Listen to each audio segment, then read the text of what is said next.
যাচ্ছি মেলায়, গোপীনাথপুরের মেলায়। চলুন দেখা যাক মেলা কি আছে। ঈদের দ্বিতীয় দিন, উপভোগের আরেকটা দিন, দেখা যাক সামনে। চলুন, এই যে আমাদের বড় ভাইয়া, কিছু বলেন। দীর্ঘ 13 বছর পর গোপীনাথপুর যাচ্ছি। হ্যাঁ, তো তাহলে আর কিছু সম্ভব তেল লিটারে চুদল হবে। তো আমরা মেলার আশেপাশে এসে গিয়েছি। দেখেন কি পরিমাণ ভিড় মেলায়, কারণ এটা একটা ঐতিহ্যবাহী মেলা। এই মেলাটা দীর্ঘ 1 মাস ধরে থাকে। এখানে আপনি প্রথমের দিকে গরু ছাগল দেখতে পাবেন, পরের দিকে সব কিছুই দেখতে পাবেন। এখানে এই যে দেখেন, এগুলো হলো কাঠের দোকান।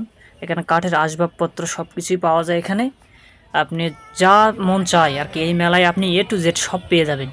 এখানে সকল মার্কেটের দোকানগুলো উঠে আসে এবং মেলায় দীর্ঘদিন ধরে থাকে, কারণ এই মেলাটি দীর্ঘ 1 মাস যাবৎ হয়ে থাকে। এই কারণে মেলাটি অনেক জনপ্রিয় এবং আমাদের এই এলাকার আর কি বগুড়া জেলা এবং জয়পুরহাট জেলার শেষ প্রান্ত আর কি, সেই জায়গাটায় এই মেলাটা বসে। আর জায়গাটার নাম হলো গোপীনাথপুর। এই গোপীনাথপুরের মেলা, এই মেলাটি খুব ঐতিহ্যবাহী। এখানে আপনি পেয়ে যাবেন সকল কিছু এবং খুব আনন্দময় একটি মেলা এখানে হয়ে থাকে।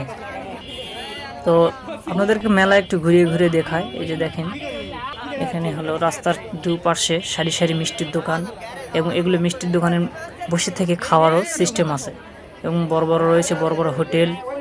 অনেক অনেক আর কি আয়োজনপূর্ণ মেলা, এটি অনেক বড় মেলা। আপনি এখানে সব কিছু পেয়ে যাবেন। এই যে এখানে কম্বল, এখানে যে কোনো ধরনের বিদেশি কম্বল, দেশীয় কম্বল আপনি পেয়ে যাবেন। তো মেলায় আসলে অনেক ভিড়, কারণ ঈদের দ্বিতীয় দিন আমরা আছি। এত ভিড়, মানুষ, খুবই মানুষ। মেলায় আনন্দময় একটা দিন আজকে কাটিচ্ছে আমাদের, কারণ সবার ঈদের ছুটি রয়েছে। তো এই ছুটির কারণে সবাই ঈদের দ্বিতীয় দিনে বেড়াতে যাচ্ছে মেলায়। মেলা আসলে অনেক আকর্ষণীয়, এই কারণে মেলায় খুব মজা হয়। তো আমরাও চলে যাচ্ছি মেলায় মজা করার জন্য। তো গোপীনাথপুরের মেলা আসলে অনেক বিখ্যাত একটি মেলা। এটা আমি ছোটোবেলা থেকেই এরকম জনপ্রিয়ভাবে উদযাপন হয়। আগে আরও অনেক কিছু, আগে সার্কাস খেলা হতো আর কি, অনেক অনেক আয়োজন করা হতো। তো এখন সার্কাস খেলা নেই বললেই চলে। তারপরেও অনেক মজার মজার জিনিস এখানে রয়েছে, খেলাধুলা, এদের নৌকা। আমরা নৌকা ওঠার চেষ্টা করলাম, তো নৌকার যে ভিড়, টিকিট কাটা মুশকিল হয়ে যাচ্ছিল। তারপরেও আমরা একটু দেরি করে নৌকার টিকিট কাটার চেষ্টা করলাম, কারণ নৌকাতে অনেক মজা লাগে। তো এই নৌকার পাশাপাশি আপনারা মোটরসাইকেল খেলাও দেখতে পাবেন। এখানে মোটরসাইকেল খেলা, যে এখানে মোটরসাইকেল খেলা হচ্ছে, তো সেই রকম ভিড় আর কি, চান্স পাওয়াই মুশকিল। মেলার বর্তমান পরিস্থিতি আপনি দেখতেই পাচ্ছেন, মেলা খুব জমজমাট। এটা আরও 1 সপ্তাহ ধরে চলবে, তো আপনারা চাইলে আসতে পারেন। এটা অনেক পুরনো মেলা হওয়ার কারণে খুব জমজমাট, খুব বিখ্যাত একটি মেলা, কারণ অনেক দূর দূরান্ত থেকে মানুষ এখানে ঘুরতে আসে।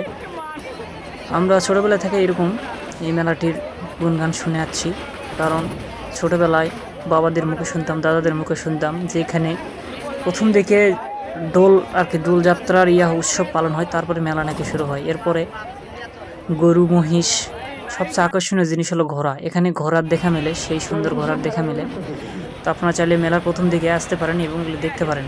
তো অবশেষে আমরা টিকিট পেয়ে দোলনায় উঠে গেলাম, নৌকায় আর কি।